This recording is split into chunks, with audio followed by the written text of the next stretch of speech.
Ici, c'est Barack Obama. Que ça vous plaise ou pas, c'est notre héros. Voilà, qui a fait l'histoire de l'Amérique. Ça, c'est le premier aboutissement des luttes des Noirs. Donc, comment est-ce que les Noirs se sont imposés? Vous voyez de où on est parti d'esclaves et le chemin qu'on a fait dans un Cameroun où on dit que jamais un Bamileke ne sera président. Donc, lisez bien, on dit in 1968, ça ici là, Bring Us Together. Ça, c'était la première campagne électorale d'une noire en Amérique. Première campagne électorale. In 1968, Shirley Chisholm made history as the first black woman elected to Congress. En 1968, soit un siècle à peu près après l'abolition de l'esclavage. La première noire, voilà, the first black elected to the Congress. Sitting her side Hager, she launched presidential run in 1972. Donc, elle a été la première candidate à la campagne pour la présidentielle en 1972. Hein, donc, nous, on va naître quelques années plus tard. Voilà.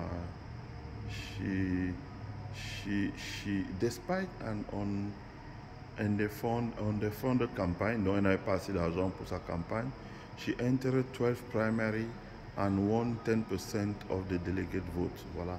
Elle a gagné 10% des votes et elle s'est imposée en gagnant 10% des votes. Donc, et elle n'avait pas assez d'argent pour faire campagne. Donc, ça c'était en 1968 qu'elle est devenue au Congrès.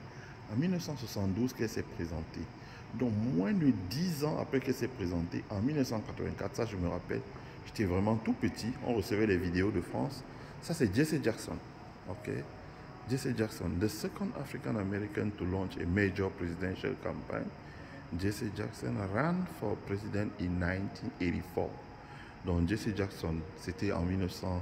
Donc Shirley Chisholm, c'était en 1972. Jesse Jackson, c'était en 1984.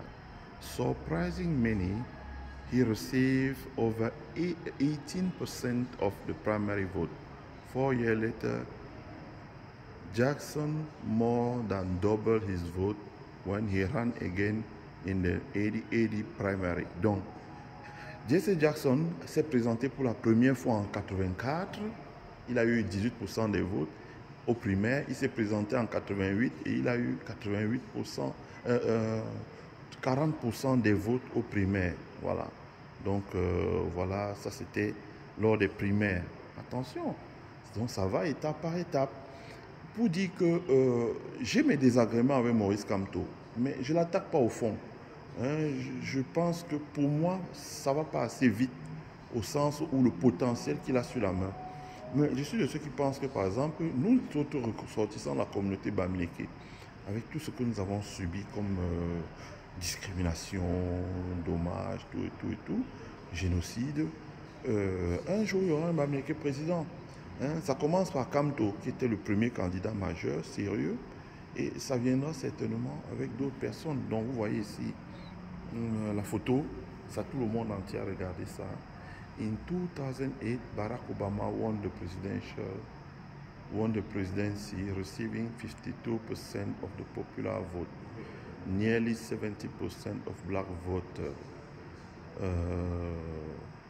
participated in the history election and contributed to highest voter turnout in American history. Donc, ça c'est la victoire d'Obama, le Yes We Can.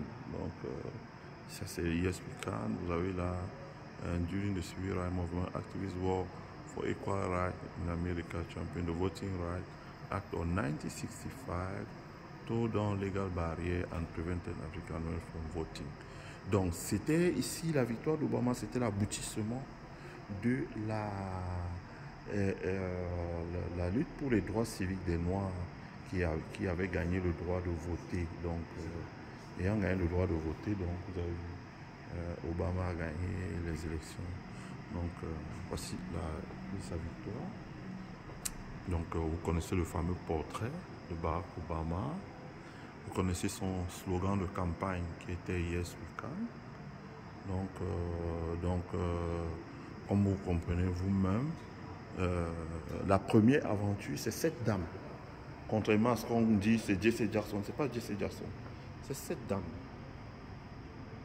Chisholm. Voilà, Shirley Chisholm.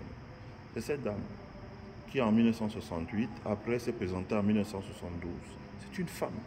Donc c'est important pour que vous compreniez le rôle des femmes dans la lutte pour les droits civiques. Après, ça a été un homme. Ici, un pasteur. Le rôle de l'église, chez nous, les femmes sont réduites à la cuisine. Dans la communauté Bamileke, ça commence à monter. Ici, ça a été un pasteur. Et ici, finalement, ça a été un avocat et une avocate qui ont fait l'histoire en gagnant, donc en s'imposant comme président des États-Unis, en se faisant élire.